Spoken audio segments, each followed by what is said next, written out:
안녕하세요. 주식소년 팀원 여러분. 오늘 가치 투자의 비밀 세 번째 시간이죠. 세 번째 시간이자 마지막 시간이 되겠습니다. 오늘 3번 챕터는 제목이 해외로 눈을 돌려라인데요. 저는 해외 투자를 하지 않아서 딱히 언급하고 싶은 부분은 없었어요. 그래도 혹시 해외 투자를 하시는 분들이 있을 수 있으니 초간단으로 짚고 넘어갈게요. 먼저 13장 해외로 눈을 돌리면 기회가 2배로 늘어난다. 해외 투자는 위험을 분산시킨다 라는 제목에서는요. 제목 그대로 위험을 분산시키기 위해 다른 나라 주식시장으로 투자 자산을 다각화하라고 말하고 있고요. 14장 로마에 가면 로마법을 따르라. 해외 주식에 투자하려면 외국의 회계 기준을 이해하라 라는 제목에서는요. 유럽 기업들은 여러 가지 이유로 자산을 감추거나 이익 규모를 축소해 발표하는 경향이 있기 때문에 외국 주식에 투자할 때 숨겨져 있는 보물 같은 주식을 값싸게 살 수 있는 기회가 있다. 이런 내용이고요. 15장 해외 주식의 또 다른 변수 환율. 환율로 차익을 얻으려는 생각은 버려라 라는 제목에서는 외국 주식이 그 나라 통화 기준으로 올랐다고 해도 우리가 사는 나라의 통화 가치에 비해 떨어졌다면 주가 상승으로 인한 이익은 줄어들기 때문에 저자는 나는 항상 내 능력 범위 안에서 할 수 있는 최선을 다하기를 원한다 라고 말하고 있어요. 이어지는 16장 선진국에 투자하라 라는 제목에서는 이머징 마켓은 때로는 감당하기 어려운 충격적인 손실을 입히기 때문에 정부가 합리적이고 경제가 안정적인 나라에 투자하라는 거고요. 이머징 마켓에서 손해봤던 사례들을 언급하고 있어요. 4장으로 넘어갈게요. 시장에서 승리하는 법. 17장 투자는 단거리 달리기가 아니라 마라톤이다. 투자 포트폴리오가 잘 구성되어 있다면, 즉 좋은 주식을 싸게 샀다면 비행기가 난류를 지날 때처럼 시장이 좀 요동을 친다 해도 도망칠 필요가 없다. 가만히 시장에 머물러 있으면 결국에는 투자 목표에 도달할 것이다. 대부분의 투자자들은 시장이 반등하는 것을 확인한 후에야 시장으로 돌아오기 때문에 수익률이 좋은 반등 초기를 놓쳐버리고 만다. 중요한 점은 시장이 올라갈 때 좋은 주식을 보유하고 있어야 한다는 것이다. 18장 매수 후 보유. 정말 주식과 채권 어디에 투자할 것인가? 물가 상승률을 따라잡아 자산 가치 하락을 막을 수 있는 유일한 방법은 주식뿐이다.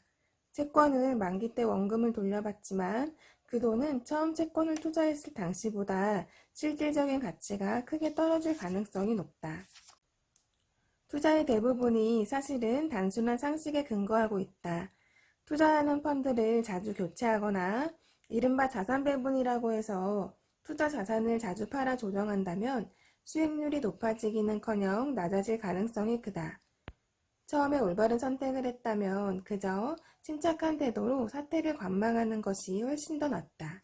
그럼에도 많은 투자자들이 수익률을 높이기 위해 투자 포트폴리오를 정기적으로 조정하고 펀드를 적극적으로 갈아타게 해야 한다고 생각한다. 안타까운 일이다. 투자할 때 가장 중요한 것은 처음에 올바른 선택을 하는 것, 그 다음에는 인내하는 것이다. 19장 오직 전문가만이 할 수 있다면 펀드 매니저를 어떻게 선택할 것인가? 펀드를 선택한다는 것은 사실 그 펀드를 운용하는 펀드 매니저를 선택한다는 것과 같은 의미다. 펀드 매니저를 선택할 때 가장 먼저 해야 할 일은 자신이 어떤 방식으로 운영되는 펀드를 원하는지 아는 것이다. 개인 투자자든 기관 투자가든 펀드나 펀드 매니저를 선택할 때 이 기준을 활용한다면 훨씬 더 만족스러운 결과를 얻을 수 있을 것이다. 첫째, 펀드 매니저가 투자 원칙을 가지고 있고 이를 투자 문외한인 사람조차 알아들을 수 있을 만큼 쉬운 말로 설명할 수 있는가? 또 이 투자 원칙을 오랫동안 지속적으로 지켜왔는가? 둘째, 과거 수익률은 어땠는가? 최소한 5년은 꾸준히 운용되어 온 펀드여야 한다. 수익률 변화가 심하지 않고 꾸준한 펀드 매니저를 선택하는 것이 좋다. 셋째, 과거 수익률이 누구의 것인가? 즉, 과거 그 수익률을 기록했던 펀드 매니저가 여전히 같은 펀드를 운용하고 있는가? 펀드 매니저가 바뀌면 운용 스타일도 바뀌게 된다. 넷째, 펀드 매니저 자신의 돈을 어떻게 관리하는가? 자신이 운용하는 펀드에 투자하는가? 펀드 매니저가 자신이 운용하는 펀드에 투자하고 있으면 좀 더 안심이 되고 믿음이 간다. 마지막으로 나는 펀드 매니저가 주인인 자산 운용사의 펀드를 선호한다. 펀드를 마케팅하거나 판매하는 사람이 자산 운용사를 경영한다면 고객이 맡긴 돈을 잘 운용하는 것보다는 펀드를 더 많이 팔아 운용자산을 키우는 데 더 관심이 가질 수 있다고 생각한다. 펀드에 대한 관점도 단기적이 될 수 있다. 이는 펀드 매니저에게 장기적으로 투자자에게 최고의 이익이 되는 결정이 아니라 단기적으로 회사의 이익이 되는 결정을 내리도록 하는 압력으로 작용할 수 있다. 펀드 매니저가 회사의 주인이라면 그들을 해고할 수 있는 사람은 투자자밖에 없다. 따라서 펀드 매니저는 자신의 투자 원칙에 따라 좀 더 장기적인 관점에서 결정을 내릴 수 있다. 20장 짜릿한 롤러코스터의 유혹을 뿌리친다. 원칙을 고수하는 용기를 가져라. 가치 투자가 이처럼 뛰어나고 성공적인 투자 전략이라는 사실이 증명되었다면 왜 모든 펀드 매니저와 개인 투자자들이 가치 투자 원칙을 실천하지 않는 것일까? 주식시장에는 군중심리가 있다. 군중심리를 거스르는 역발상 투자를 하면 대다수 펀드 매니저를 따라갈 때보다 평판과 경력에 흠집이 날 위험이 훨씬 커진다. 가치 투자를 실천하려면 대중들과 반대 방향으로 나아갈 수 있는 의지가 필요하다.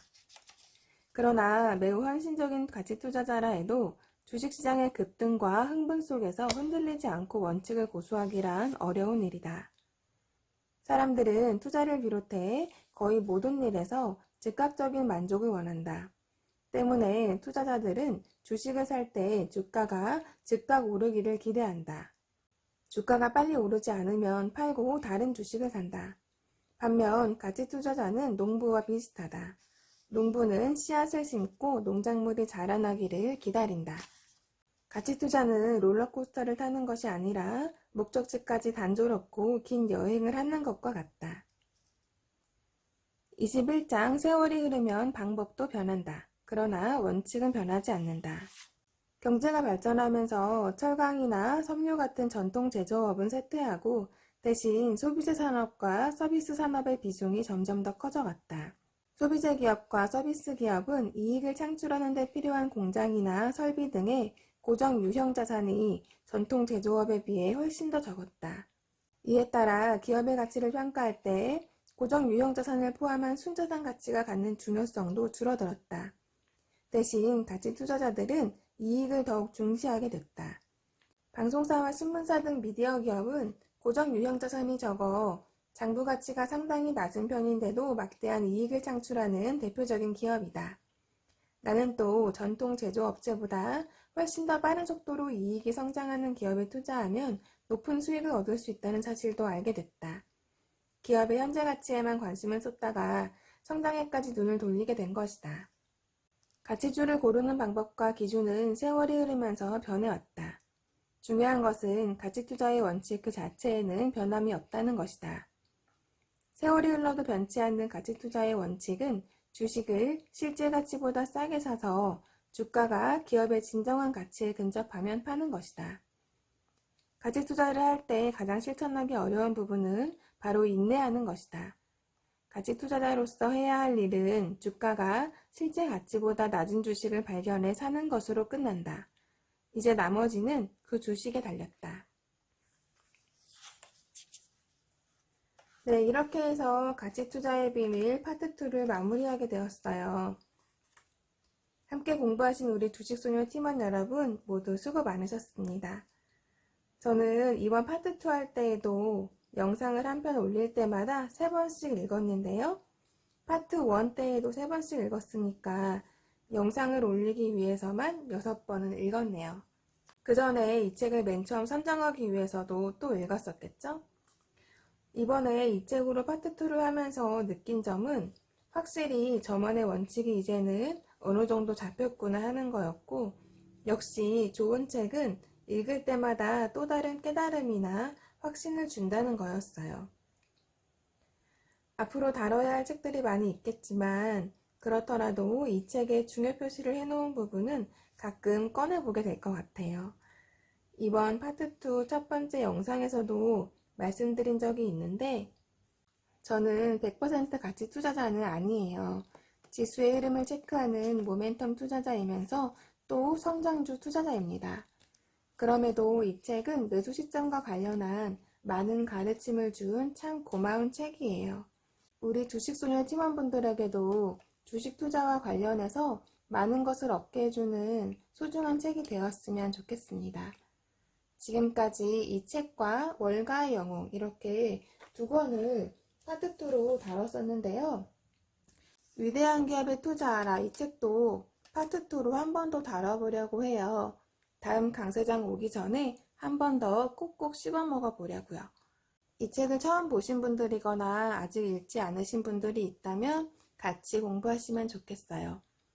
그럼 우리는 조만간 새로운 책으로 또 만나요. 모두 안녕!